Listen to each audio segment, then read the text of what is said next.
bring my guy Tone in. Big sales.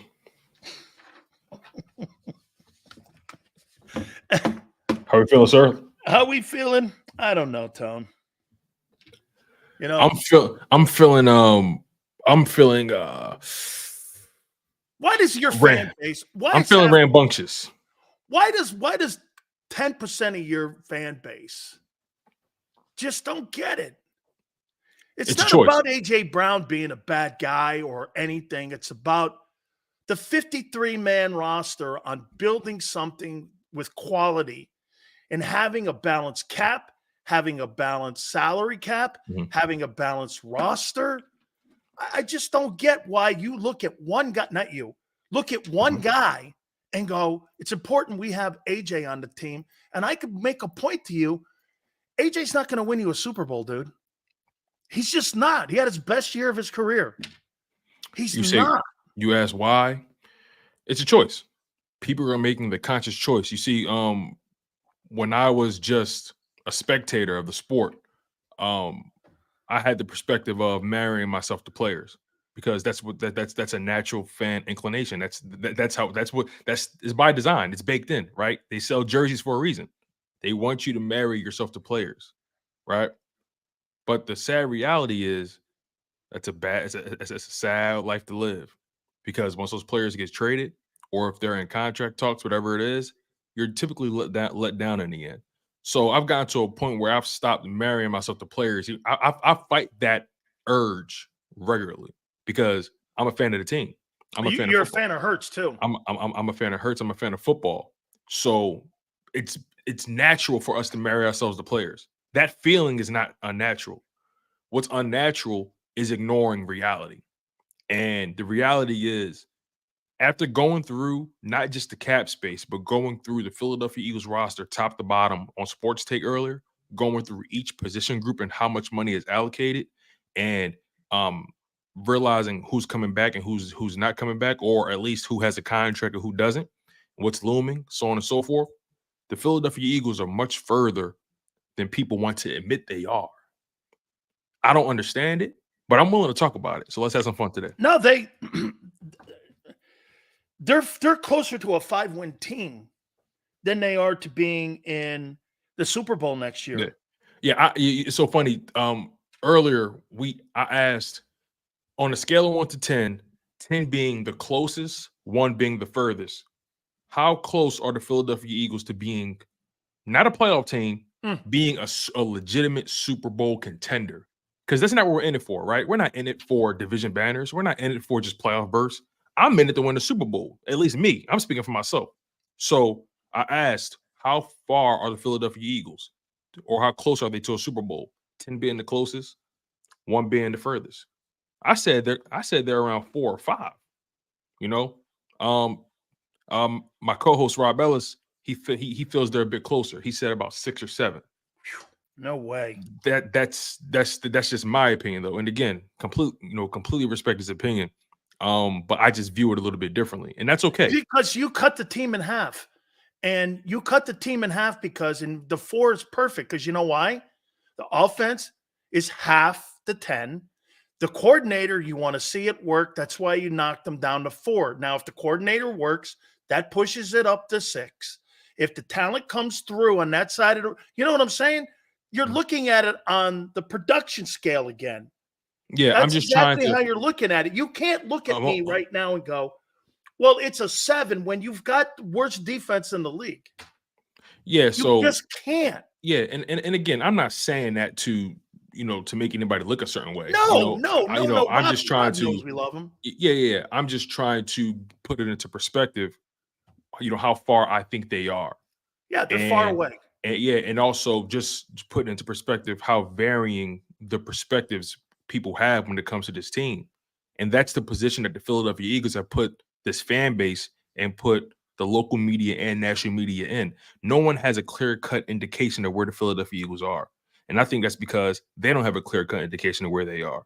I think they haven't been honest with themselves. But they have not. And that's why when people come here and they get upset with me because I basically give them the skinny every day, and I have since day one, where people, when And a lot of people, even on my channel, when they were 10-1, I'm going, that's not who they are. So listen to this, right? So listen to this. That's not who they are. People, everyone fought me, and Seth for that matter. And we kept going, that's not who they are. That's not who they are. Sure enough, they turned into who they were. And people, real quick, to your point, right? This is what I realized, especially when it comes to you and how you talk about the team. People laugh. Okay, people laugh at lies, but they scream at truths. You ever notice that?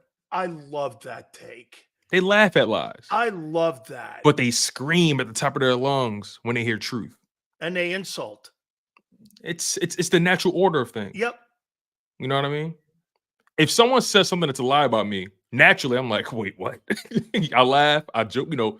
But when I hear someone saying something that's a little too close to home, a little bit too accurate, I get a little bit defensive. You know what I mean? It's the natural order of who we are as humans. So when I look at this Philadelphia Eagles team, I used to get emotional about them. I used to get angry, especially in season. But now that the season's over, I can relax a little bit. They're much further than what people want to admit, and that's okay. You want to know why? Because I care more about getting this thing right than getting it done fast. And people are impatient with success. It's natural. It is. But again, I care about getting it right. Here, not doing it faster than everybody else. I want something that's sustainable. By the way, the reason that I went with AJ a couple weeks ago and I started asking the question about, would you consider trading him? Here's why I did it. There's no question that he's the second best player on the team. You're not trading Hurts. Right. So he's the guy that's going to bring you the most riches. Yeah, I'm willing to argue he's the best. Position of need yeah, that you can retool. And Tone, I hope you were listening to how I look at these $50 million quarterbacks. When I look at Dak Prescott this offseason here, I'm Jerry Jones. I am not paying that guy $59.5 million. Mm-hmm. There is no way. It's 9 years of it. Why would I consistently do that when I've got to pay CeeDee and Micah, and I got to pay a quarterback who has not delivered? To me, you've got to have a quarterback that can carry you to NFC championship games if you're paying that much money. I'm going to ask you the question. You think Jalen Hurts gets a second contract at $60 million? I can't definitively say that today. That's just the reality. I can't definitively say that. Not because we don't want it to be either. Right. It's because we're basing it off of today and what has happened. I can't definitively say anybody is due up for a second contract. You know what I mean? I can't. The only person I could say that I'm giving a second contract to without a question is Devontae Smith, Landon Dickerson, Mulata. Well, actually, that was his third. It would be his third, technically. Yeah. Right. It'd be his third. Yeah. But overall, though, when it comes to guys like that, those are the guys I'm giving a second contract to. You know, and when it comes to the AJ situation, you and I talked about this off air, right? When we talk about this, and I really want people to truly feel me when I say this, this has nothing to do with his character. It has nothing to do with him on the field, on the sideline. It has nothing to do with it has nothing to do with that. In my humble opinion, I think, did AJ Brown have hiccups throughout the season with leadership? Sure. But I think overall, AJ Brown is a hell of a teammate. Yeah, man. I'm good with him. I think he's and I'm not even saying this for you. I'm saying this for the people. I think he's a hell of a teammate, an even better player, an even better human being, an even better family man. He's when it comes to that wide receiver position, yeah, we can say they're divas, but when it comes to just being a stand-up person, AJ Brown is one of those guys. No, I like AJ Brown a lot, but I'm a Philadelphia Eagles fan first. Yeah, that's right. And for me, I'm looking at it like this: the Philadelphia Eagles have so many holes to fill. They have no depth at almost every position. On defense, most notably, they have no depth on offense. Look, listen to this. I mean, I'm glad we're here. This is why we got time. I want to show you something, because the Philadelphia Eagles, again, they have more work to do than people want to admit. I'm going to go to the positional spending, right? And I'm going to show you who they have on the active roster, who has a contract going into the 2024 season at the wide receiver position. Let me just go there, because, again, people want to pretend like the Eagles are just a move or two away. They're still Super Bowl contenders. They're not. They have some work to do. Let's really break this down here. So this is the wide receiver room as it stands right now.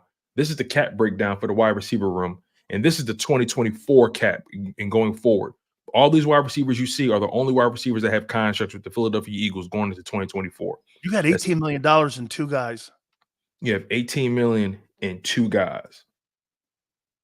As far as the cap hit, right? But just beyond that, right? Who on this list? No one. Are you betting on besides AJ Brown and Devontae Smith? The rest of those guys, you can have every one of those guys. Right. Britton Covey's a return guy, but ultimately he's replaceable. So the reality is they have no wide receivers here, though, Tone. Think about what you're showing us here. That's not a true indication, 5%. Because you know what it is? Okay. That's just the cap. That's just the cap, not the whole contract. Those two guys combined are almost 8% of the cap. Correct. And two guys that are legitimate on your team. The rest of them are non-factors. So you have in two wideouts, 10% almost of your salary cap is on two wide receivers and nobody else. That's a fact. So again, do we still believe it's possible or plausible that we can pay both AJ Brown and Devontae Smith? Matter of fact, let me put it to you this way, Sills. Anything is possible. Yeah, you can pay them both, but is that the smart football move? No, it's not. Here, let me show you this. Why do you think, real quick, Eagles fans, why do you think the Bengals haven't offered T. Higgins a contract? They're not going to. Because they know they're not going to pay two wide receivers north of $20 million. They had Jamar Chase. That contract is coming, and that contract is going to be massive. They may so why would they pay T. Higgins? They may tag him and give him a 1-year deal, and then let him go when Jamar Chase's contract is when his contract is up next year. Yeah, because Jamar Chase, he's entering year 3, and so you got another year on this. You got another full season. They'll do it in the offseason and dump Higgins. Yeah, they have to pick up Higgins at the trade deadline. So what they're going to do is they're going to pick up the 5th-year option with Chase when his 3rd season ends, and they're going to go from there. That's pretty much how it's going to go. And then I really don't know. I'm not guaranteeing that. I think T. Higgins goes somewhere else, if I'm being honest. Yeah, but they may try to franchise tag him. But do you see? Think about it, that's Paul Brown and those guys. Do you see them just? Remember, we just looked at the franchise tag for wide receivers. The Browns $20 million on their wallet. Okay. The Bengals got zippers on their wallets. Yeah, the Bengals have zippers on their wallet. Duke Tobin pays his players in pennies. We just looked at the franchise tag, the projected franchise tag for all the positions. For wide receivers, it's $20 million. You think he's franchise tagging T. Higgins with a guaranteed $20 million? If you had to bet on that. You want to hear something when I look at that wide receiver thing there that you just showed? AJ Brown, Devontae Smith, you take them off the team, you take them off that list, that's the Kansas City Chiefs wideouts. Basically.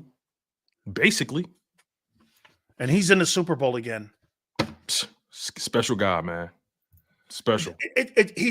That's right, Tone. He's a freak. He's an alien. When you have a $50 million guy like that and you have faith in him, you are able to sustain getting rid of Tyreek Hill, Orlando Brown, Honey Badger, all these other guys, because you take the resources that you moved the Hill.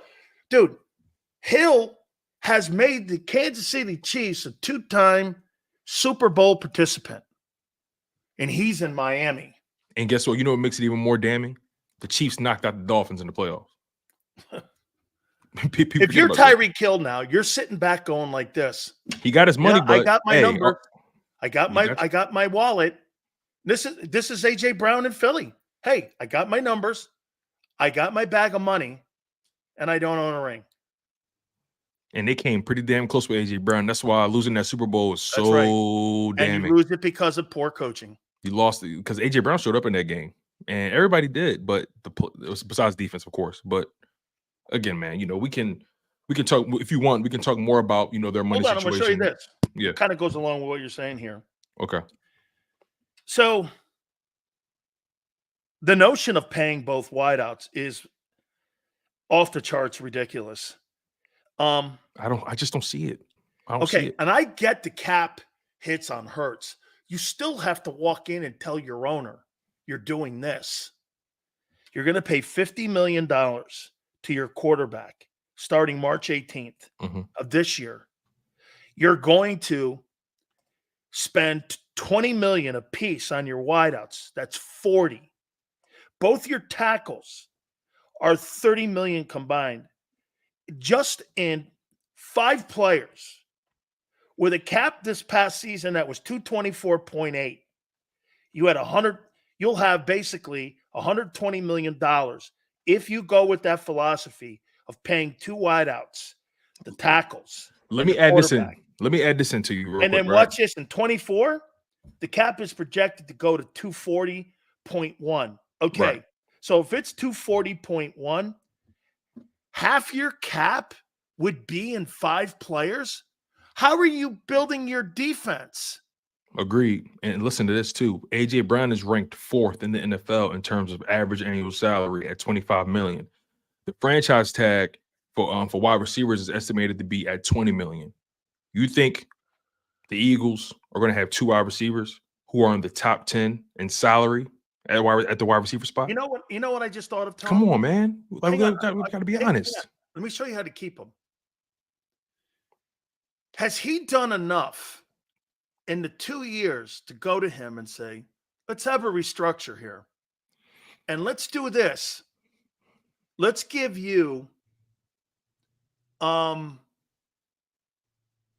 million up front and lower that base to 10 over 2 years with an option. It frees up $30 million bucks. He's got 2,900 yards and something like 240 some odd catches in 2 years. Right. I mean, and 18 touchdowns. Right. He's been a freak. There's no question about it. So do you try to work that deal with him to try to work that bait? Because if you're going to keep Devontae and sign Landon, because you remember something, you even have to do this. And you showed everybody what the cap hit, or not the cap hit, but what the tag hit is going to be for a top flight O lineman. He's going to get 18 million. It's going to be like 19, 20. Yeah. He's going to be like 19, 20 million. He's going to make as much as that guard in Indianapolis. Land is going to make $20 million. Land is going to make a minimum of 18. Actually, as a matter of fact, if I'm his agent, Land is going to be the highest paid O lineman on the Eagles. If I'm his agent, I'm pushing for 20. I'm pushing for 22. He made 2 back-to-back Pro Bowls. That's right. He's going to make $20 million. Right. He's going to make $20 million. Who's more important to you on getting a deal done? Devontae Smith on the perimeter? Never build your team from the outside in. You always build it from the inside out. Yeah, I believe in it. And what are they known for? O-linemen. You've got to figure out financially how to restructure AJ and the 2 corners. And but not hurting the integrity of trying to build the defense up too. Because what you've done is you've taken all your money, Tone, and all of your ability to the offensive side. You can't be as young as you're going to be on defense and just think you're going to put draft choices back there, because right now with the money that they don't have, they're going to be putting at least, of the 9 players they have to replace, they're going to be putting at least 6 of those guys are going to be draft choices. And you really think you're going to go into an NFL season next year with 6 out of your 11 guys defensively being rookies? As rookies? It's not going No. They're going to have to sprinkle in some veterans in there. They wouldn't even feel comfortable if 3 of the guys on that defense was rookies. And to start, they wouldn't feel comfortable with that.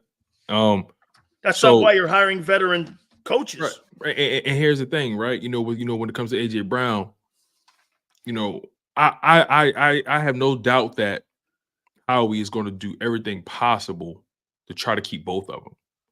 But it's going to come a point in time where a decision has to be made. How much does Jalen Hurts need to be successful? Completely. That conversation is unavoidable. Yeah, but wait a minute. That's the hard conversation, because again, I'm showing you his future here. Dak Prescott's his future. And here it is. If in 4 years you've moved further away from 22, from that Super Bowl appearance and that 3-point loss, and you're moving further away, I'm not giving Jalen Hurts another contract. I'm just not. Because you got to ask. The reality is, why am I throwing? Why would I be throwing another 250? Why would I throw $500 million at a guy that I'm not going anywhere with? Right, and again, this is the hard conversation that people really don't want to have because they marry themselves to the player. They got to do that in Buffalo.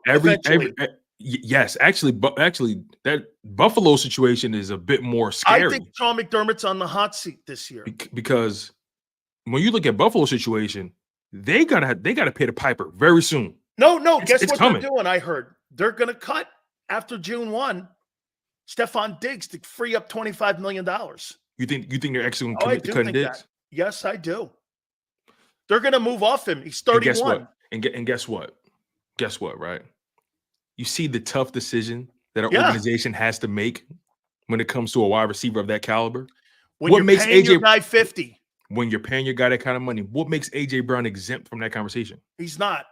Look at this is why, again, Tone, the San Francisco. Now, do you want to try to search your whole entire life for the needle in the haystack known as Patrick Mahomes? Or do you want to build your roster like the way the 49ers build it for longevity, for today and tomorrow? Or do you want to keep searching and removing pieces from your team because you have to pay your quarterback? Dallas has had to remove so many pieces. Zeke Elliott, Amari Cooper, O-lineman. You know, they had a contract dispute with Zach Martin, who's going to Canton, Ohio. He's their best offensive player in the huddle. He's better than Dak. Dak ain't going to Canton unless he's buying a ticket. That's why that guy's going to Canton with a bust. That's why when the Cowboys drafted Dak in the 4th round and they found out how good he was in their rookie year, it was almost imperative that they won during that window. The moment that rookie deal ran out, it was done because, you know, they had Amari Cooper. Remember, they had Amari Cooper. Then they had Michael Gallup when he was healthy. A healthy Michael Gallup was a problem. I remember that. And then they drafted Zeke Elliott that got the ball in the end zone. They had a healthy Zeke who was going crazy. They drafted Lamb. Dak had it all. And look where he is now. They couldn't get it done. Away. They taking pieces away little by little. Little by little. And now all of a sudden you're at a $59.5 million question. And he still played well this year. Again, Tone, ask yourself, get over the hill. That guy gets you across the finish line. But and you and I have talked about this, right? I need to see Dak Prescott play for someone else. Because I'm confused. Is it a Dak issue or is it a Cowboys issue? I think it's a Dallas issue. That's what I think. Like, it's no way a guy that good all year long just disappears like that. 73 and 41 during the regular season in his time there, and he's 2-5 in the postseason. And there's a $59.5 million question mark for Jerry and what he has to do. I need to see Dak somewhere else. Dak, I go to Pittsburgh. Me and Rob was talking about that. Pittsburgh or I got to go where good ownership is because I don't have it in Dallas. Could you see Dak in Atlanta? Money, dude. Could you see Dak in Atlanta? Go to a place that has a fabulous coach, and Mike Tomlin and him, in my opinion, would win Super Bowls. Could you see Dak in Atlanta? I think I think it's a good organization. Arthur Blank is a really great owner. Raheem Morris is a really good coach, but I'd rather have Tomlin if I'm Dak. Of course. But I would even maybe restructure my deal and go, I'll tell you what, let's do it this way. And then I'll sign a 2-year deal with you. And then we'll figure it out after that. Wins the Super Bowl. I tell you what, I think the Pittsburgh Steelers are a quarterback away from being in the AFC title game. I think so too. With that defense with that rejuvenated run game, you put Dak Prescott out there and you put him in that Steeler organization with all them great coaches and Mike, I think they're in the AFC title game. Yeah, it took them a couple years to realize it, but they finally realized that Najee Harris can't be their only guy. Right. It took them a couple years because they thought he can be the bell cow. Because they always believed in a single back set. They never believed in dual backs. Right. But then they've changed their philosophy off that. Right. Coming into the season, they found this other running back. I don't know his name. I forget. But regardless, they were splitting carries a lot, and they had a really strong running game. They had a running game, they had a defense, but they didn't have a quarterback. Well, why would you think Jalen is not subject to this conversation? I don't think he's above any conversation. Don't bring that up too much around the Philly guys, because they'll get a little pissed off and say Jalen's not the problem. No, we're not. I'm not saying he's the problem. That's not what I'm saying. I'm not saying he's the problem. I'm saying that the way that they build their team's the problem. Yeah. Well, for me, you know, what I'm saying is the Philadelphia Eagles are a team that are much further than what people want to admit, and there's gonna come a point in time where the quarterback is not going to have the perfect situation. Every situation is not going to be perfect. That's why losing that Super Bowl last year was so damning, because everything worked out for you. It couldn't have worked out any better. Many people, if they would have won that Super Bowl, you probably would have got argument. It probably would have been so many debates about, was that the perfect NFL season? You know what I mean? Yeah. Because everybody was one of the better teams of all time. Yeah. Right. Because everybody hit on free agency. Everybody in the draft hit that year. You know that were playing. You got so much production from the quarterback in the second round, on a second round deal. See, the Eagles were the 17th Super Bowl in the rearview mirror. Yeah, you know, it would have changed the complete complexion of how we view this season. So, you know, they again, this offseason is going to be so pivotal for the Philadelphia Eagles, and I'm admitting that. You know, I think that's the reality, that this offseason can make or break where we go. You think this is a complete rebuild or a halfway rebuild? A halfway rebuild is contradictory, even in and of itself. It's either you're rebuilding or you're not. You know what I mean? Okay. Is this a total rebuild? And let me lay it out for you here. Personnel-wise, on defense, it's a complete 100% rebuild. On offense, what exactly are you going towards? Are you going to be more of a finesse team with less running? Because let me tell you something, Tone. Kellen Moore's not going to run the ball more. No, he's not. You're going to become more of a finesse football team. Look, and that's you don't want to hear this. People in Philly don't want to hear this. It's going to be 3-1, and you're gonna make Jalen Hurts look more like Donovan McNabb, or attempting to look like Donovan McNabb, more than what Jalen Hurts looked like. He's moving further away with this hire, in my opinion. He's moving further away from 22 than he is moving closer to 22. Yeah, I was talking to John McMullen about this, and in so many words, and he basically was saying that, you know, the two main candidates that they were looking at was Kingsbury and Kellen Moore, right? He was saying if you were trying to lean more into what Jalen Hurts does well, you would hire Kingsbury. That's what he does. He's worked with those kind of quarterbacks. If you're trying to expand or add on to what he does, then you bring in Kellen Moore, and that's what they did. This hire clearly signified their vision for the quarterback. Yeah, clearly. Really, who do you think they wanted? I know who they want. Oh, you mean as far as hiring? Yeah. Who do you think they wanted? They wanted Kingsbury, but you know why? Kingsbury's got $20 million he's making. He's making a lot of money. Why in the world would I come here if you're not going to pay me a significant amount of money? And why would I forfeit that with Arizona? And also, you know, he's coming in basically asking, you know, and again, this is us putting the pieces together. He basically coming in asking, yeah, I want you to pay me more than your head coach. That's not happening. So, you know, he'd be making more, because what would happen? They would offset it. Say that the Eagles paid him 6. That's what Nick makes. Yeah, Nick, say they paid him 6. John told me last night, Nick can make 7. Okay. Yeah, he makes 7. Yeah. Okay, so you're going to pay him 6. 6 would go to the Cardinals, who are paying him 20 for the next 2 years. Okay. So he'd be in the building, the highest paid coach in the building, making $20 million, basically. They couldn't justify that. A year. Exactly. So the Eagles couldn't justify that. So you don't make the hire. You know what I mean? You hire Kellen Moore. And look, we don't know if Kellen Moore is going to be. We don't know anything about it. I have no idea. You know what I mean? Because look, he can very well come in here and create an offense that works around Jalen Hurts. He could definitely. We don't know if he can or can't, but I would like to think he's a smart individual. Everything surrounding his career in terms of picking up the blitz and being more modern in the route concepts. He seems like an intelligent dude. So I would like to think he's capable of coming in here and bringing the best out of the quarterback, but it all remains to be seen. I can't say definitively he will. I can't say definitively that he won't. So I'm going to continue to, monitor this thing on the line. Okay.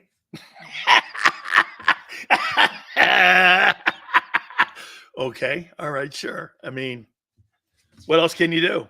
What else can you? What else can we do? Hey, what else can we do, man? All we can do is wait and see. But overall, you're one pissed off dude, ain't you? I am. If I'm being honest, I am. Because you're seeing it slip away is what your problem is, and you see him fucking up Hurts. It's bugging you. It's frustrating. I heard you say today, I don't have a problem with Hurts. I don't either. I have a problem with people around him. I have a problem with the situation. Yeah, that's my biggest issue because they dragged him down at 23 to the point where he couldn't overcome it. What makes you think that's not going to be the case again? Because he showed you, Tone, he couldn't overcome incompetence. And that's what you're seeing on my face every single day. That's right. And the so frustration that's concerning. Because that's concerning. There are things about this organization right now that makes me uncomfortable. Yeah. And it shows in how I've been talking about him. AJ Brown, trying to get AJ Brown traded, and then people fire back at me. Sills, you really want all those draft choices in Howie's hands? No. And they go, okay, we got to have one or the other here, guy. I mean, I'm going like this. You're right. Yeah. That's the rub right there, right? That's the rub. Okay. Rub. I want to give the guy. See, I'm looking at it like this, Tone. I want to give him as many draft choices as I can. I'm hoping he lands on 5. You're looking at it like you're looking at it like this. Listen, if I give him enough bullets, he got to hit something. He got to hit something. He got to hit something. You got to hit something, dude. Actually, I hear you. I hear you on that. Averages here. Hey, man, if I give you 15 picks, you will hit on 5, right? Hey, listen. In the NBA, you have guys who are volume scorers and guys who just get hot immediately. I consider Howie Roseman to be a volume drafter. You give him enough picks, he's going to land on something. He's going to hit something, eventually. Right? Eventually. You know what I mean? A broken clock is right, what, twice a day, they say? Yep, twice a day. So, Jesus all right, let me ask you a very difficult question about Jalen Hurts. Let's do it. What exactly do you think his ceiling is? Are you looking for like a name of a player to compare him to, or like what are you? Oh, you're not going to pull a Sileo on me and load the question up. I'm leaving it open there for you, guy. That's for you to fill it in. I appreciate that. Look at him trying to play me up there like, hey, man, what's up with that? Very smartly done. when it comes to Jalen Hurts, right? I say it all the time, and I've been pretty consistent with this. I don't know what his ceiling is. I know what the floor is. I know what the floor is, but I don't know what the ceiling is. And that's, are you optimistically saying that, or are you pessimistically saying that? You're good. I'm saying that optimistically. Okay. Optimistically, yeah. I don't know what his ceiling is, but I definitely know what the floor is. Do you? Last 3 years have been 3 different seasons. But remember, you said it earlier. First year, first starter. We kind of, we fill that out. You give him, he's building his everything. I look at it like this, right? I feel like the first year starting for a quarterback allows them to establish a baseline, and I think that's what he established in 2021, a baseline. At bare minimum, he's a 9-8 quarterback that can get you to a wild card. Issue here with our guy Tone here. You got me. Hopefully, we can get him back here. Testing. You got me. Tone, you're skipping out on me a little bit here, my friend, because that was a great one. Hopefully, we're able to get him back in here. Testing. You got me. We're able to get this going here.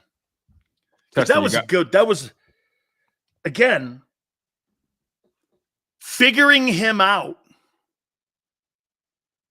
will be the number one thing the organization has to do.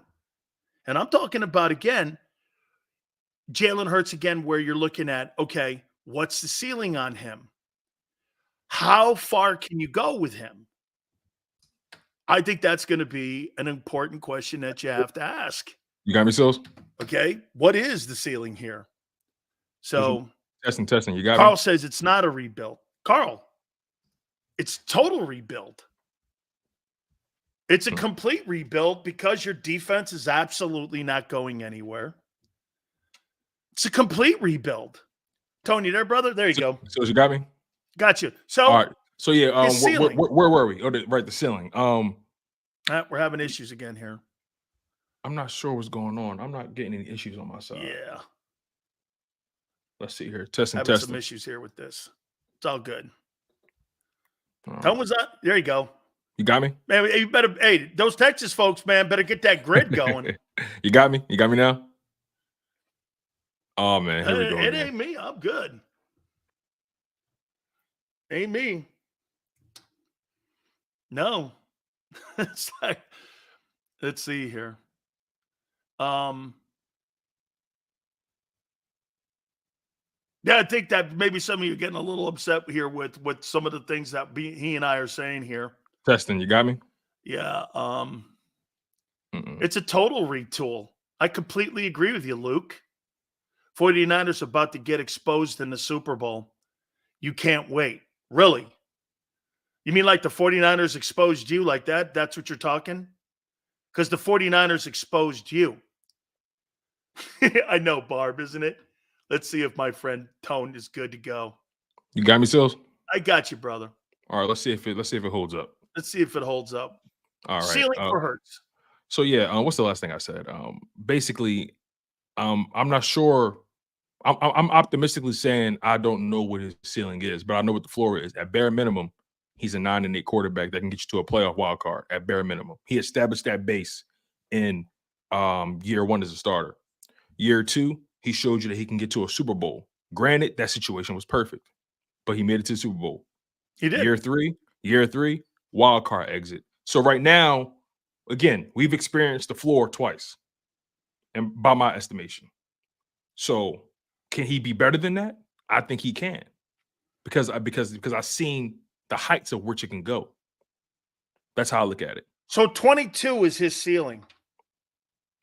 Yeah, but he got to finish the job. There's nothing wrong with that. He was close to winning the MVP. Right. And he's his ceiling in terms of resume, right? Getting to a Super Bowl.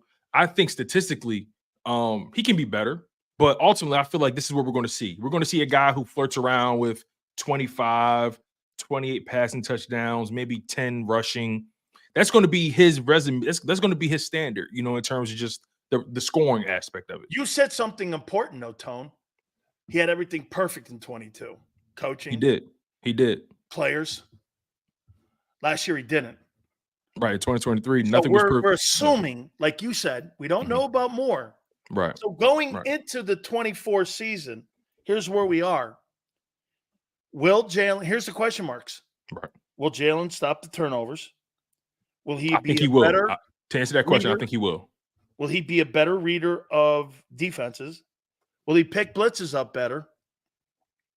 These were all problems that he had in 23. That's why I think this year, that's why I'm bringing in Kellen Moore.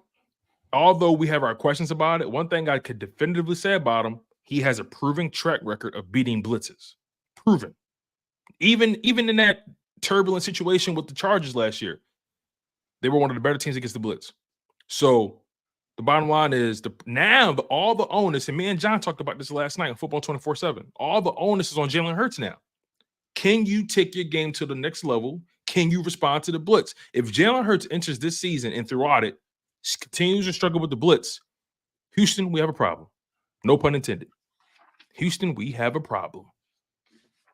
So I saw you in the private chat to me, and you think the Belichick story is a bullshit story, don't you? I look at it like this.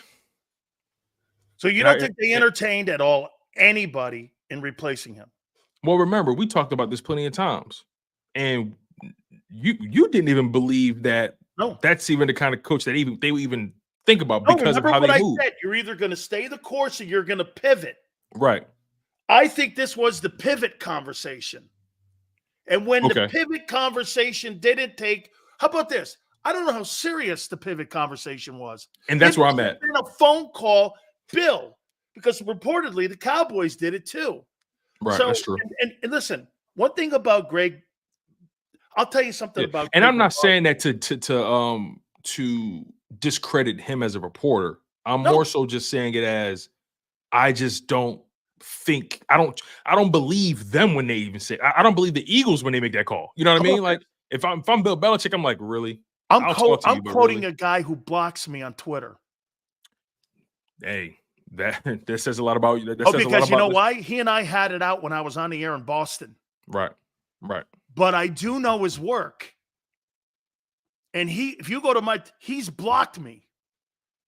And me I and him, respect that about you. Regardless of the relationship, you're not going to sit here and discredit the guys. I respect that. the guy's I respect credible. that.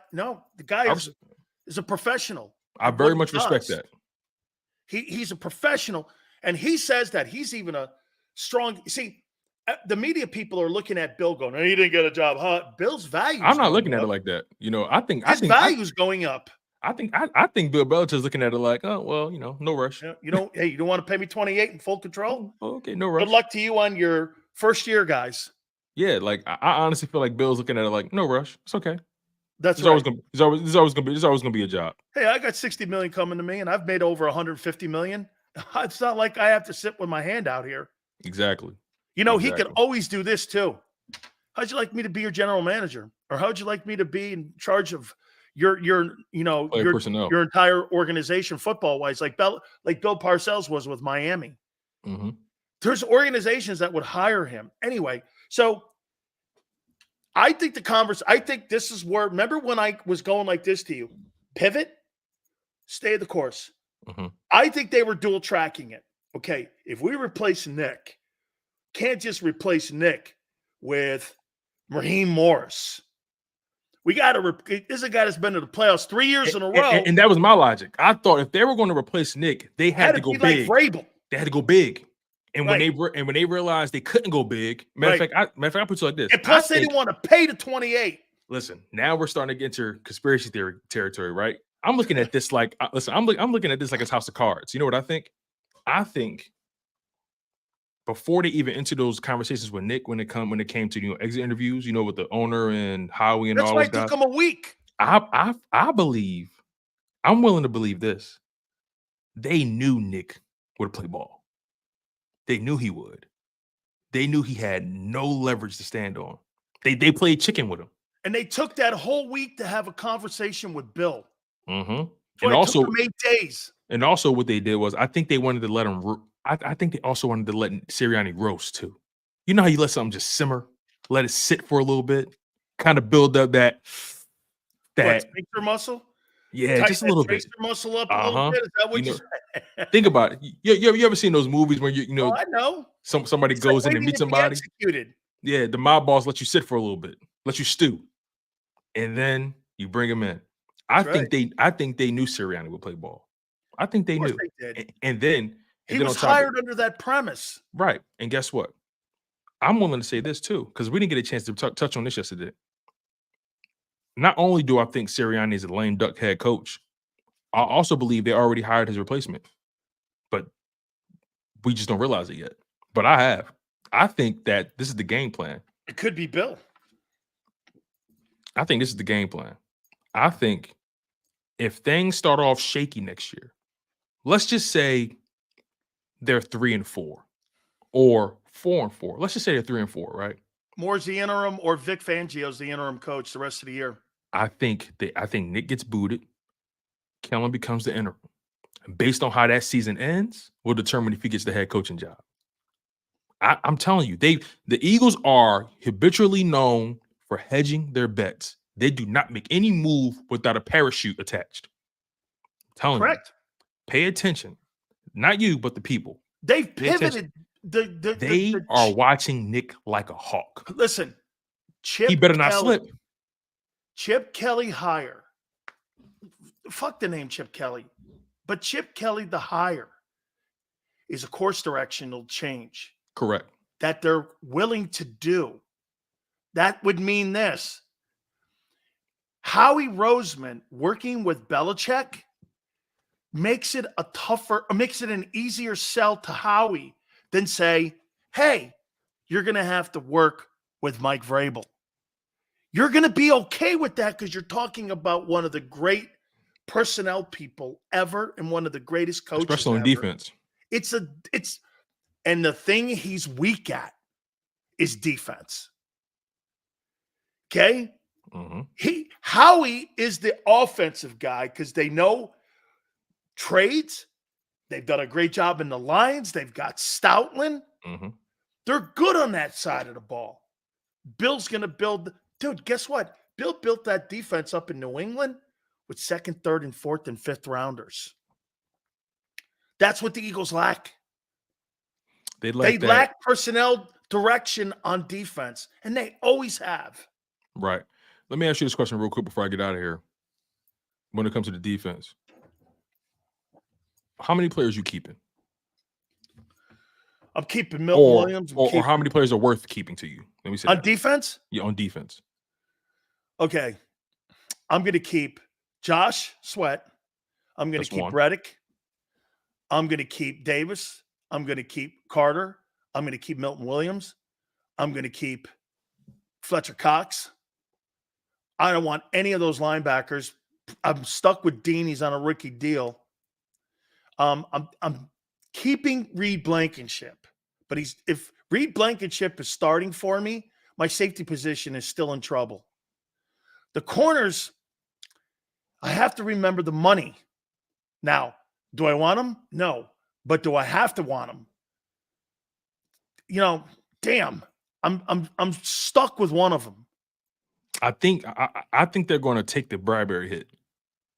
Okay. But now if we're just going starters, take those away. If we're going starters. Yeah, keep it starters. Let's do that. Okay. Sweat, Carter, Davis, Blankenship. I'll ask you, what corner you want? I'm keeping Slay. Okay. That's all I'll keep too. He has so much money attached to him. I'm keeping him. Okay. Yes. Yeah. Bradbury, I'll take that. I'll eat that. I'll defer it. Kick the bucket down the road. Yep. So that's what I'll keep. So what is that? 4 players? 5 players? Yep. 4 players. You need 11 starters. So therefore, the Philadelphia Eagles got to find a way to find 6 quality starters. We're not even talking Pro Bowlers. We're talking about 6 competent starters. You got to look for 6 guys to make your defense respectable. We're not even talking about top 10. No, we're talking about respectable. Respectable is top 15. Yeah. That's respectable. Shit, I'll take 17. Give me anything respectable. Right.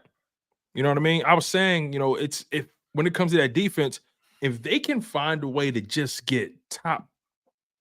Okay, there are 14 teams that make the 14th total every year. If they can have a 14th ranked defense or better, just 14th. If you can have a playoff level defense, that's how I look at it. 14 teams make it. Okay, that means 14 of those teams. Those 14 teams have somewhat playoff level defense. If you can get a playoff level defense, which is the baseline, ranked 14th, I can roll with that because I know it's going to take time to get yourself in that top 10, top 5 area. So if you can, in 1 year's time, go from what we just saw to being top 14 at bare minimum, 14th exactly, I think that was a successful offseason. What do you say to that? Yeah, I do. But do you think there's any coincidence that the 2 teams that are in the Super Bowl are top 10 defenses? No coincidence at all. Okay, I'm recognizing. You asked me earlier, do I think this is a rebuild? Yes. Okay. Yes. Yeah, okay. So you will not be if you're 15th defensively with your offensive talent, you're a second round playoff team getting bounced in the divisional round. Right. You're not a Super Bowl contender. Right. You may sneak into an NFC championship. But your projection will be moving back in the that's what I'm trying to do. I'm trying to change the trend. You have to get that needle going from down to back up again. Yes. And that's my goal for this offseason. Yes. And we need to shift the direction of the needle. Because right now the needle was trending down. Let me ask you this. Packers needle, down or up? Up, up. Lions. Up. Niners. That thing is sitting at the top of the needle. You know, they got 11 draft choices. They got 11 draft picks this year? Yeah. And they got 11 draft picks this year. They're not going to have to worry about paying Purdy for the next 2 more years, or this year or 1 more. So he signed he's a 7th rounder, so he has 4 years on the contract.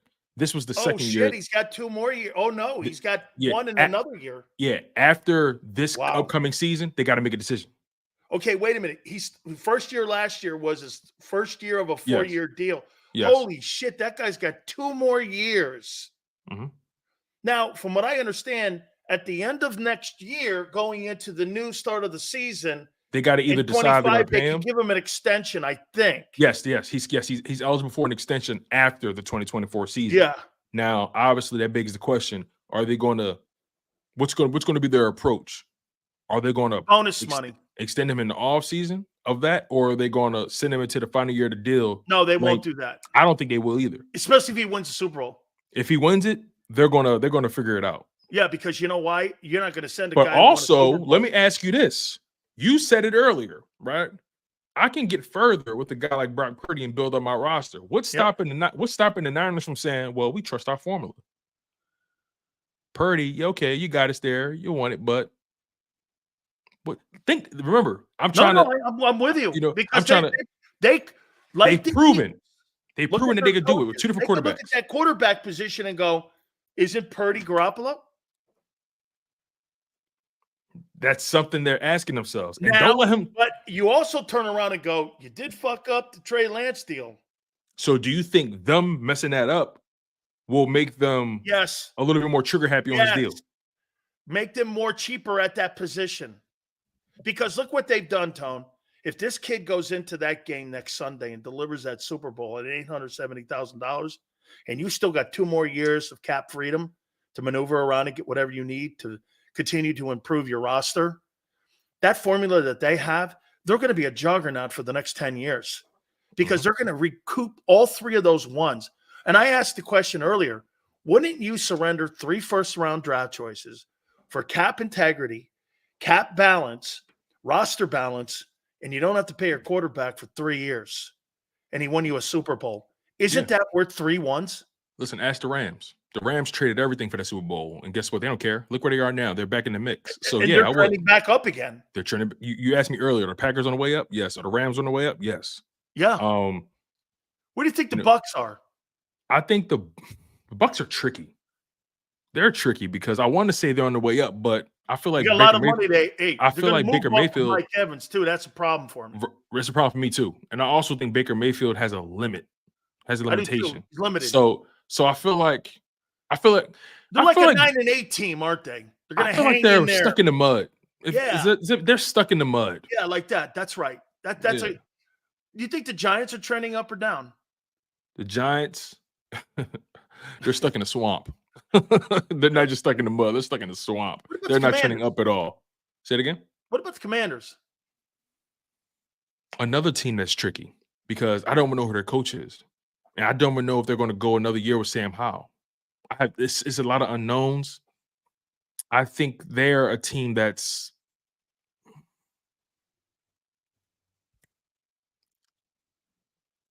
I can't say they're trending up. I can't say that. How about this question? I can't say that. When we're talking about Hurts and the money and Dak, Mm-hmm. if you're Arizona, with all those draft choices you have coming up this year, high picks too, right? You got 2 ones that are really high.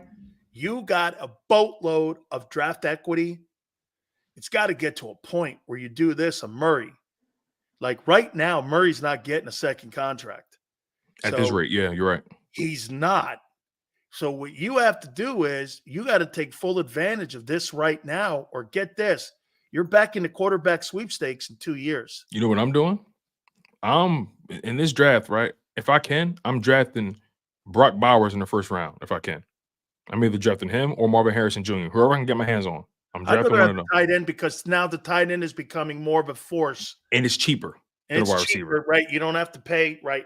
That's right. So, And what else is the most important thing on that is that the linebacking cores in the NFL they're not aren't conditioned for as those. They're not dominant as conditioned. corner positions are in the NFL. Mhm. You're not going against quality linebacking each and every single year. Exactly. Or game. You're going against guys like the Eagles. You know what I would do if I was Arizona? You know, I'm going to load up on offense, obviously, to give my guy a fair shot. Yeah, give him a shot. But what I'm doing, I'm drafting a quarterback in that 5th, 6th round. I'm drafting a quarterback, and I'm just going to continue to groom his ass. And the moment, if I even got a feeling that is he going to look like Murray, or is he going to be a 7-step guy? That's a good question. I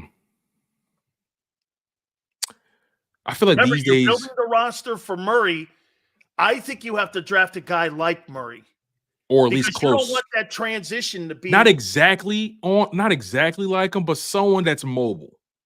You know what I mean? Somebody that's mobile, because like Herbert. Herbert's mobile, but he's a pocket guy. Does that make sense? Like, you know, he's a mobile. He can move. You know, so that's what I'm trying to. That's what I'm aiming for. So again, if I'm done, I'm hedging my bet and I'm drafting a quarterback for the next 2 years to figure out who I'm drafting a quarterback, 5th or 6th round. I'm drafting him. Where do you think the Eagles fit in the NFC? We talked about this, right? We ranked them.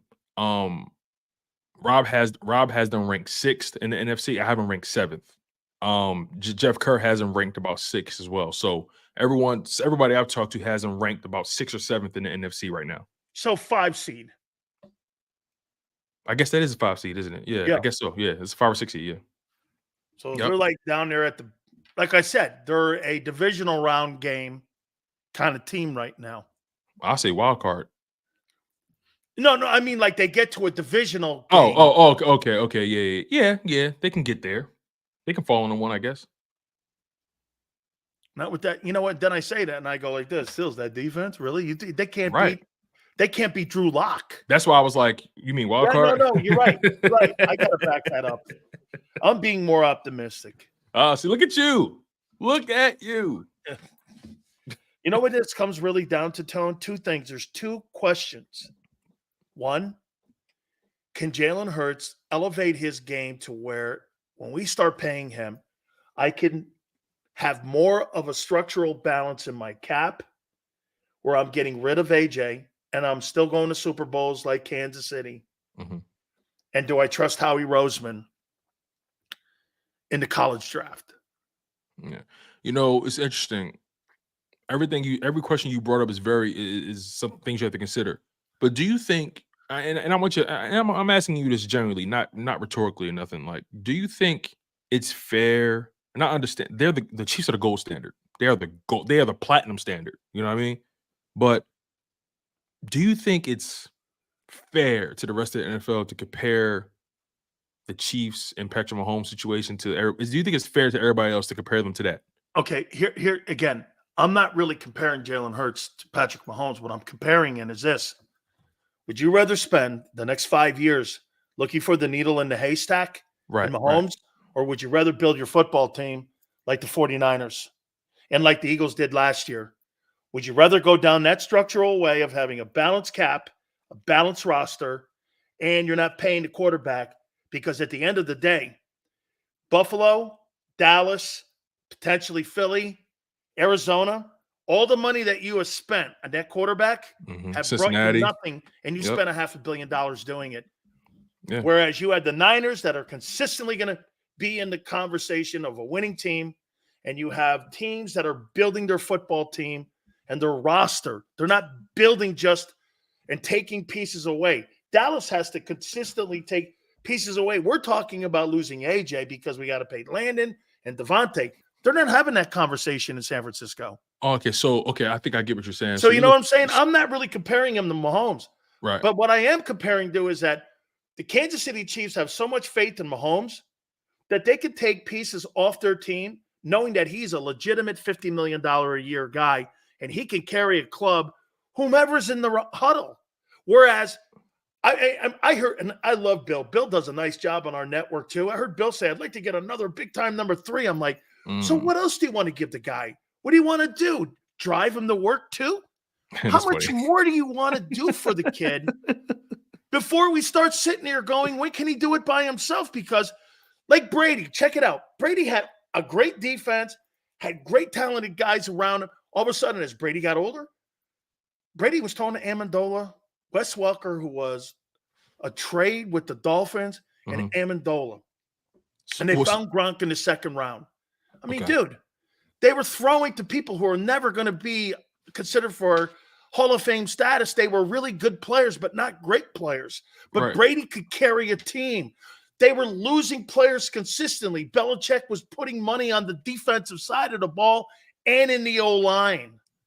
That's how they were building that dynasty up. If I'm understanding you correctly, basically what you're saying is because a Tom Brady and a Patrick Mahomes is so far in between, because they're such an anomaly, when you're building a team, you shouldn't try to find those guys. You should focus because they're so limited, because it's so hard.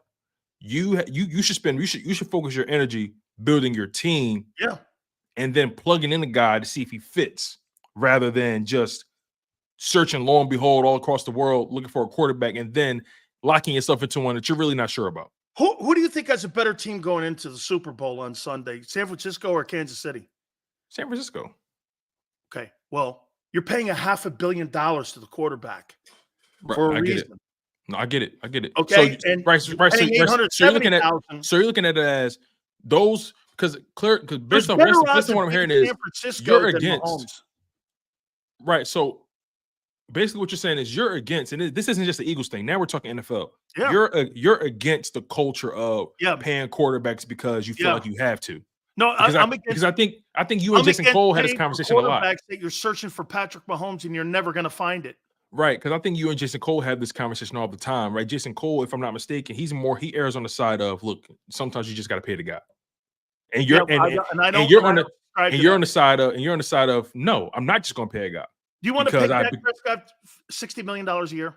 No, I don't. Okay, well, why should I then? Because it's the market value. Fuck that. I want to build my team back up again. So it's a philosophy. It's a philosophy difference. Philosophical mentality. I got to pay CD and Micah Parsons. I can respect that, because at the end of the day, you're not saying, "Oh, it was a mistake to pay Jalen Hurts." You're saying what you're saying is philosophically, I view this position differently. Do you not agree? Watch this. Okay, this fundamentally, Tone, did the Derek Carr $40 million deal work out? No. Is the Arizona Cardinal $46.1 million deal working out so far? No. Okay. Has Josh Allen been to an AFC championship game yet? Has he got the team to a Super Bowl? He may have gotten to an AFC title game, but has he gotten to a Super Bowl yet since he's been there? No. He's talented, but no, you're right. Not fair with Herbert because he just got paid. And Burrow's been to the Super Bowl. We'll find out a little more about him when T. Higgins and Joe Mixon are on that. Herbert, Burrow, and Hurts and Lamar all just got paid. But I look at Lamar differently too. How about Daniel Jones's contract? Do you think that thing's going to pan out, that $40 million? No. So my point is, the majority of those $40 to $50 million contracts, 90% of them aren't going to work, which means what? You're going to spend 10 years of your time as a GM searching for Patrick Mahomes when I could have took that $300 million, built the team up, and I could have built the team up and developed a third or fourth Super Bowl with a guy making less than $1 million, and developed a third or fourth rounder into being competent enough to listen. Your philosophy is not. Well, it's not crazy. But don't you think the odds of me building my team up are better than finding Mahomes? Yes, I do. I think you have I think you have stronger odds of building a strong roster. I'll put you this way. I think you have better odds of building an elite roster than finding an elite quarterback. See, Yale goes like this right here. He says it's not easy to build it up. Okay, you're right. It's not easy to build it up. But it's almost impossible to find Brady and Mahomes. And think about this. Tone, look at Brady. The NFL missed on Brady, including the Patriots, 5 times. They didn't know what greatness looked like at that position. Think about that. 5 times, 32 teams. passed on Tom Brady, including the New England Patriots. And also, the greatest player at the position in the history of the sport. Mm-hmm. You don't know what that thing looks like. Yeah. And for people to sit there and go, well, Hurts is the next guy, or Allen's the next guy, you're fucking high. Yeah. And also, to that point about it's hard to build up a roster. Sure. But this I have goes a better back, chance this goes, to do this that. goes back. We're talking about odds, right? Yes. And guess what? You're playing the long run here. Right. And also, and although it may be difficult to build a roster, which are still, though, you have significantly more bullets in that gun than you do trying to aim for a white whale. Right. You know what I mean? Right. What you're trying to do, Tone, you're waiting every 75 years for Halley's Comet. And you grew up on a boat. There are people who wait millennia for that white whale to pop up above the water. Meanwhile, you got other guys who are out there catching the blue ones and all that, and they still, you know who else? The people that play the lottery every week is like trying to find Patrick Mahomes. I'm glad you said that. The people that it's funny. Trying to find Patrick Mahomes is like playing the lottery every week. But building your roster up, you know what that is? That's going to work every week. Yeah. That's going to work every day. Doing your job. That's doing, sure, you're going to have the good days and the bad days, and every day you can't bet on being good, but guess what? That paycheck going to clear. Whereas though the lottery, that's not guaranteed funds. Look at how many of those players. It's interesting. It's something that should be considered in the NFL, because if Brock Purdy wins this Super Bowl, I think it's going to turn it. I think it's going to turn that not your philosophy, but I think it's going to turn that on its head. People turned it around last year, paying Hurts 1.5. Yeah, they made it to a Super Bowl. He went to the Super Bowl making $1 million, $1.5 million last year, and then they paid him, and they changed the course of everything. And the defense got hijacked on the money. Because Howie robbed that side of the ball. And that's why you felt like they should have waited. Now, again, the cap hits are phenomenal. So they are. Probably, they are. You know what? If I had to take that back, I probably might take that back, because my cap hits are nothing for 3 years when it comes to context of the quarterback. And if I'm bitching about the money, that's more of a me thing. Maybe I would like to have seen it in season. I give him the contract week 8, something like that. But still, like, I'll tell you what, if they hadn't paid him, Tone, and he had got to week 8, he still would have been paid, because they were 10-1. Yeah, that's true. That's true. Let me ask you this, though. And right? It would have cost them more. This is what we should do, right? Because you bring up a very good point. This is what I think we should do. I think we should look at these quarterbacks' contracts, right, and review their cap hits, because what it can do, it can give us perspective on, just how bad or good is that Jalen Hurts contract. How about this one here before you go on? Look at that Deshaun Watson deal there. So that Deshaun Watson deal, click that thing on first. I want to see what the cap hits are, because it's guaranteed fully. And I don't know what the cap hit is on that. All right, here we go. These are the details. So these are the cap hits. So in 2024, this is the cap hit for Deshaun Watson, $63.9 million. Wow. It makes that Jalen Hurts contract look like pennies. $63 million of the cap of $240 million is in that contract. Man. Holy shit. That shit is scary. Dude, Myles Garrett or some of them dudes on that defensive side of the ball ain't going to be in Cleveland. Exactly. I'll tell you what, you want to get rid of that tight end you got? I hope Howie goes after that guy's ass, because I'll take my boy from Miami. David Njoku. So look, those cap hits, $63.9 million, right? So that's that, right? Again, to add perspective, Jalen Hurts' cap hit going into this season is going to be $13.5 million. That's Jalen Hurts' cap hit going into this season, $13.5 million, okay? So now watch this. Keep that in mind. 13.5 million. What's Joe Burrow's cap hit going into the upcoming season? Look at these cap hits for Joe Burrow. This is insane.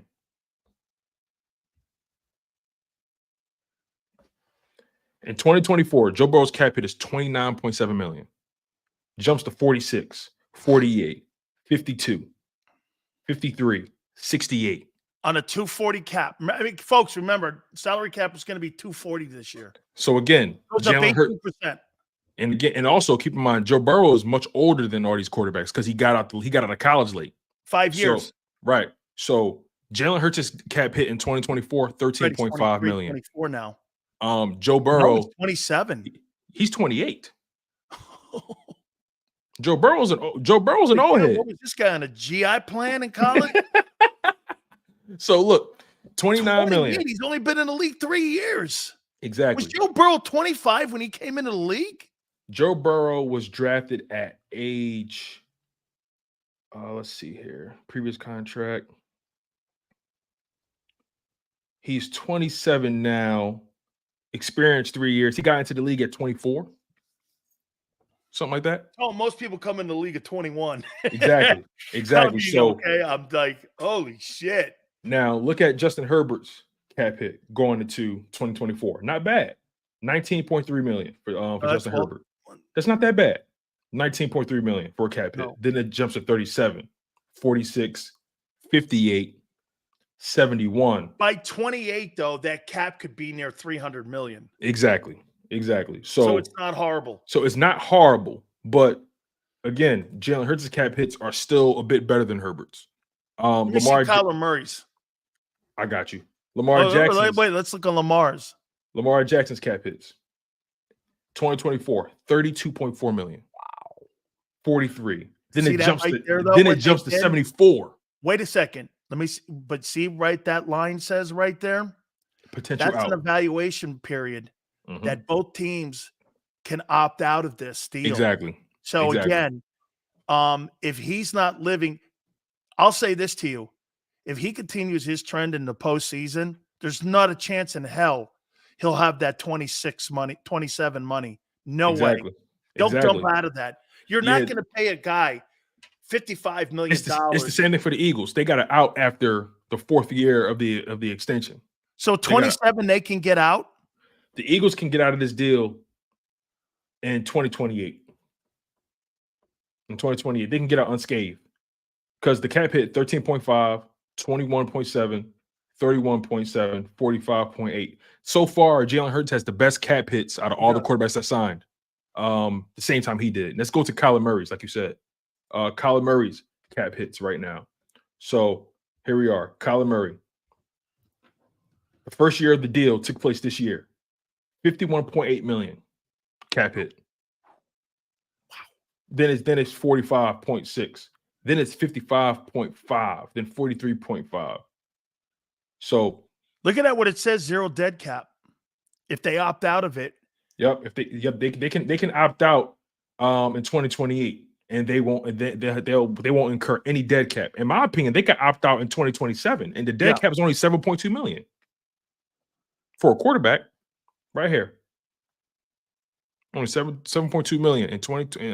What is that? They'll get out of that then if they 2027. Yeah, they can get out of it there. Exactly. So, Tony, do you think they paid Jalen too soon? Because of everything I just read? No, I don't think so. I don't think so. Look at the guys that got the money here. I don't think so. Okay, Burrow. What I paid Burrow? Yeah.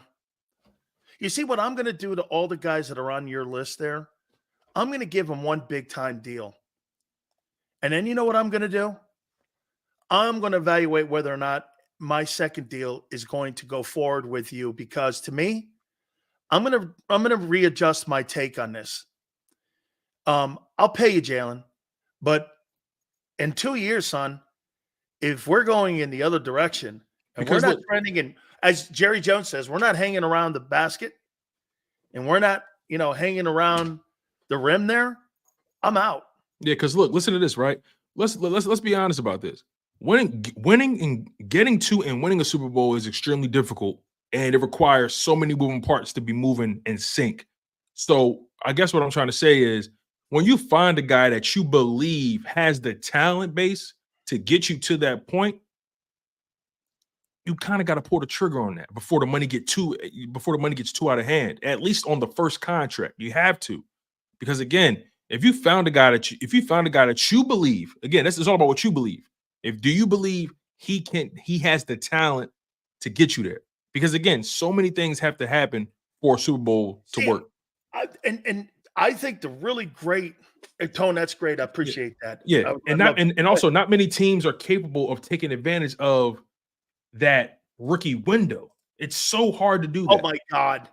That is the gem. It's hard. It's hard. How many teams have done that in history? The Eagles took advantage after 21. They just couldn't win it. The big one. They were closest. Coach. Okay? The coach. They almost did it. They almost took advantage. They almost did it, Tone. Yeah. However, you're dead on with that.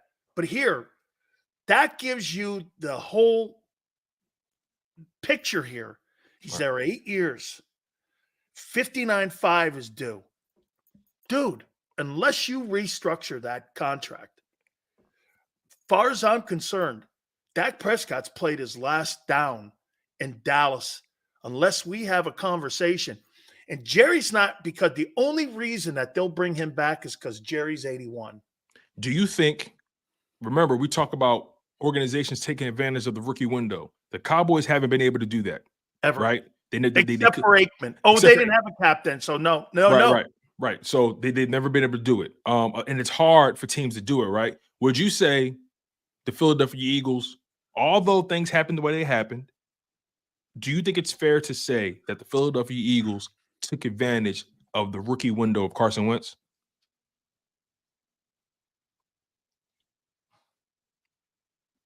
I say yes, because although he's no longer here, his talent put you in position to win it, and you got it. Here's what I'll say. But you still ended up paying him. Short period, yes. But like San Francisco's going to take advantage of that Brock Purdy contract for a long period, they're going to have at least 5 years of being able to maneuver flexibility, around with that.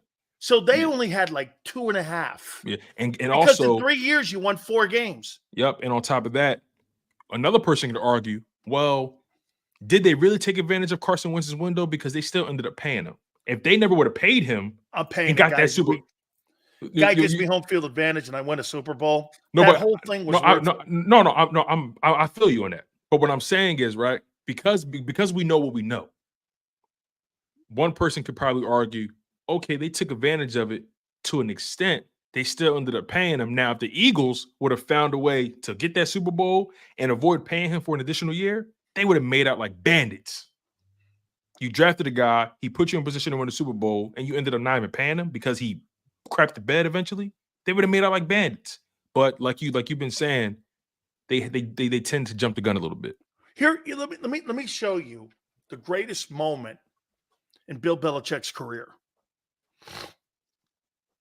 And I've kind of broached this with you, but I think it's important when you're talking about taking advantage of that.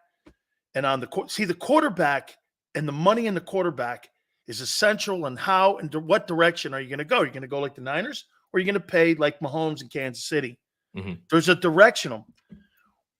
The year previous, and I want to lay it out one last time for you here. The year previous, they gave Bledsoe $117 million, and they gave him an $18 million signing bonus. He gets hurt in the Jets game, and they put Brady in, and Brady was making $650,000. They put him in. Doesn't play exceptionally well, but the big thing that Belichick liked about him, he never had a bad game on a previous bad game. He kept getting better as it went on. Right. So they got into the offseason. They got to the AFC Championship game. Brady got hurt. They put Bledsoe back in. Bob Kraft, everyone in the organization, including Scott Pioli, all said, you got to leave the experienced guy in. You're going to the Super Bowl. Belichick goes, no. He had to go to his owner and go, and convince him. You know that $25 million signing bonus you gave him and all the incentives that are owed to him? I'm going with the $600,000 guy. And get this, that owner, Bob Kraft, had to go like this. Holy shit, why'd we give that money to that guy? Let's that really was put your call, Bill. Let's really put ourselves in that moment. Let me finish. He goes like this. I like where you're going with this. This is exciting. He goes like this, Bill, this is your fucking call. You're telling me we spent $50 million on a guy who's not going to start my Super Bowl, who just won the AFC title game for me. Yes. The rest is history. I don't think people understand the weight of that decision. That decision to go into your owner's office and say, you know what? I know we're paying this guy this amount, and I know he won the AFC championship for us because Brady got hurt, but I'm going with this guy. That decision makes or breaks careers. And he didn't have this. Well, he's a first rounder and he's a sixth rounder. He didn't give a shit. He went with the best guy on the roster who he felt moving forward. And didn't you know what Belichick did with a brass set of nuts the next year? He traded him to the Bills inside the AFC East. And he went like this. I don't think you can beat me. And guess what? Proved it. And he didn't. And so Kraft looks at him going like this. You know how much equity that buys you with the You know how much equity that buys you within the organization? You know where he learned that? I'm gonna tell you where he learned that. He learned what school does he come from? What school it was does a smaller school? No, but what I mean as far as Amherst. No, I mean as far as like his coaching tree. What tree does he come from? It was the Giants. He was there with Romeo Crennel, Ray Perkins, Bill Belichick. He was there with Charlie Weiss, all them guys who were there. So who would you say was Belichick? Everyone has like a mentor, Parcells. Right? Parcells?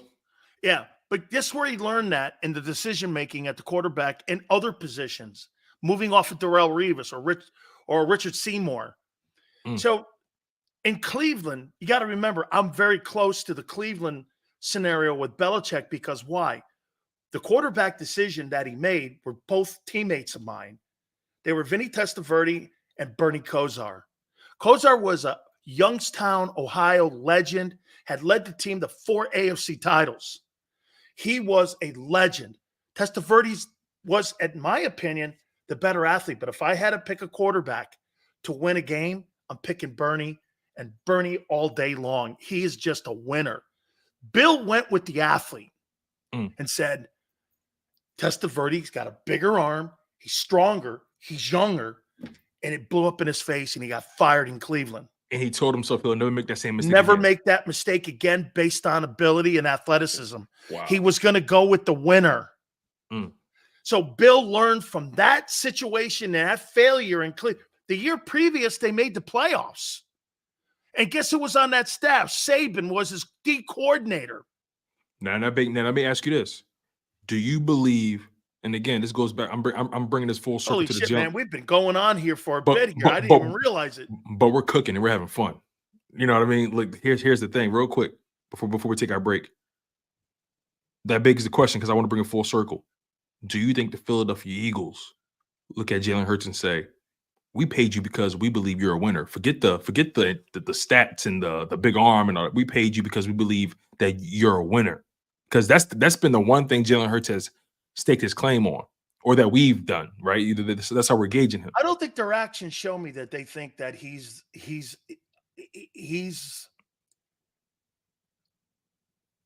special. And I'll tell you why.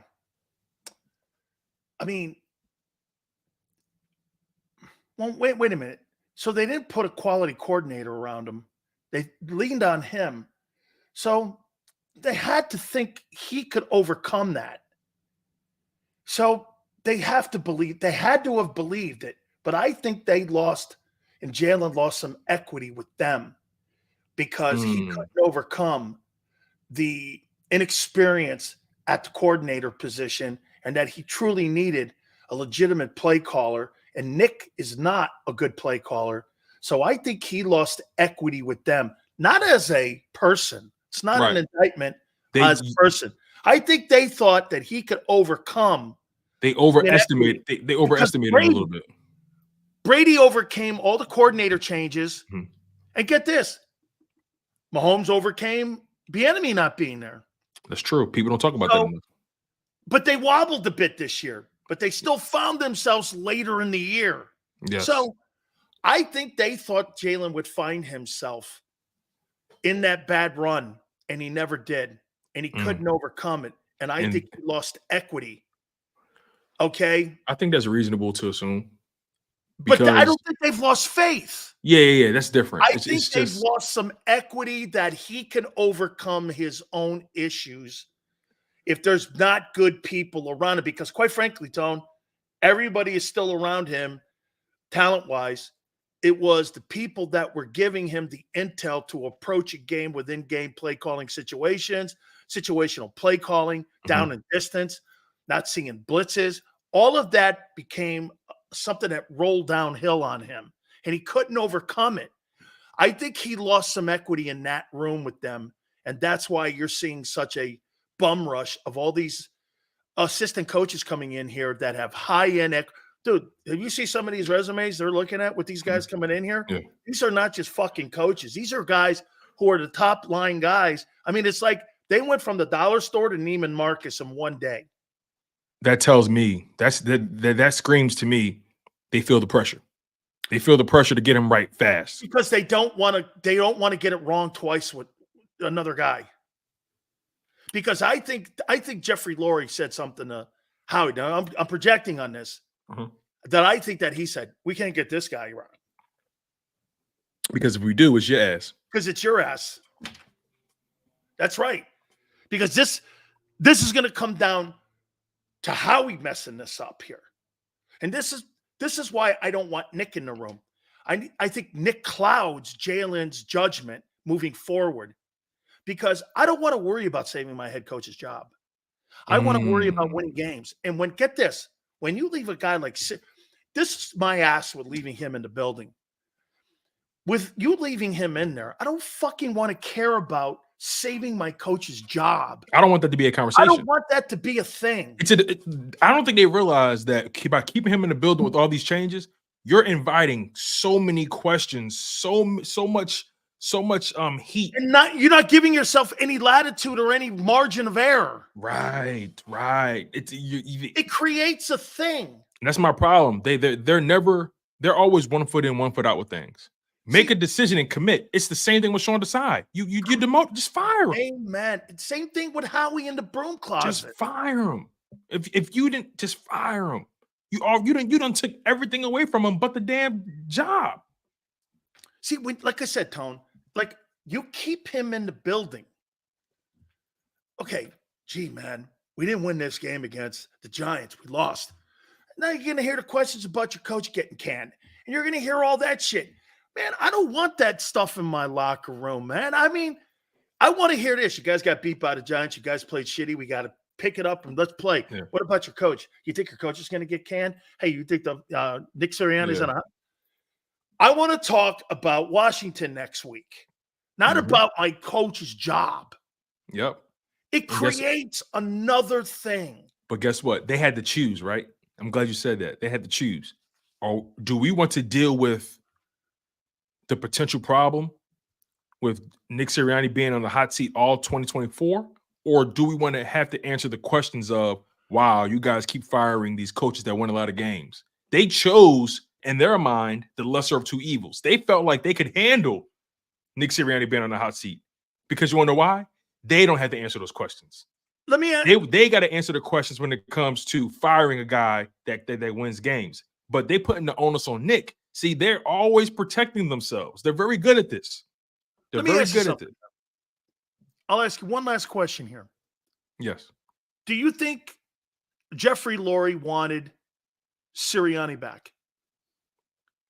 Yeah, because it's his decision. Do you think Howie wanted Nick Sirianni back? Nope. No, I don't. No, I don't. So whatever Jeffrey says goes. Whatever Jeffrey says goes. Remember how I said they were playing chicken with him. If he would have went to those meetings and not play ball, he would have lost his job. But they knew he would play ball. Do you think Jeffrey Lurie asked Howie if he wanted Nick back? Or do you think he just made that decision without asking him? There's no way he made a decision without even talking to Howie Roseman. And I'm not saying that like Jeffrey answered to him. They didn't have a conversation. I'm talking about directly asking him, hey, Howie, do you want him back? Because you know what it does? If he says no and Nick says yes, or Jeffrey says yes, you create conflict with the owner and GM. That's why I think the owner didn't ask him. He asked him what he thought. Or it's an open-ended question. Or he did ask him, but Howie is a slickster. He knows how to. He knows how to. Or Howie did what Nick did. Of course I do. Whatever you guys need. Yeah. Go along, get along. Everybody wants to. Everybody want to be on the bus, but don't want to change no flat tires. That's why I go back and ask you this question: you trust the people around Hurts? When you got yes people walking around the room going like this, yes. What's this? So this is what you got.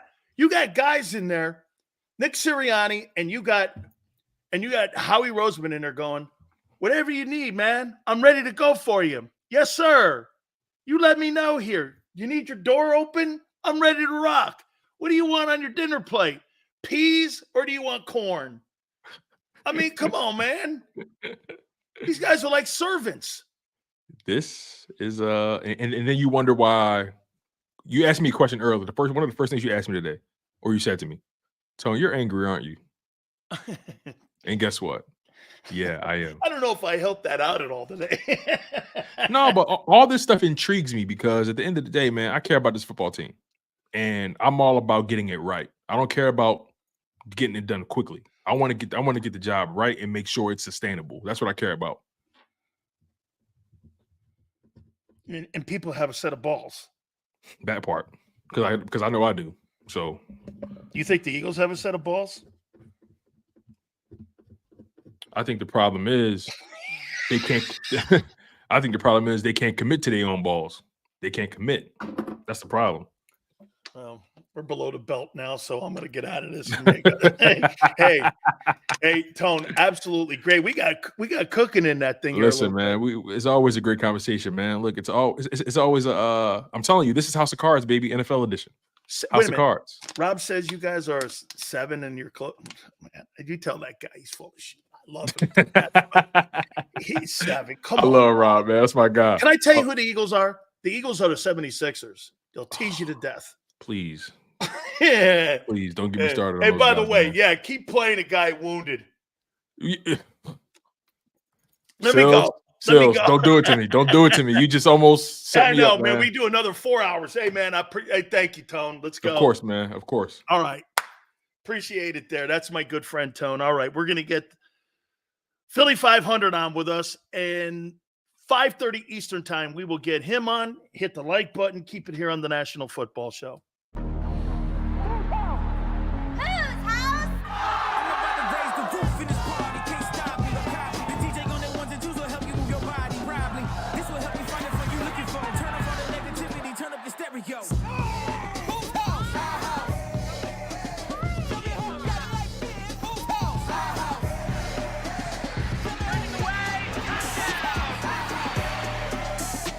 Football and Hooters, the perfect pair.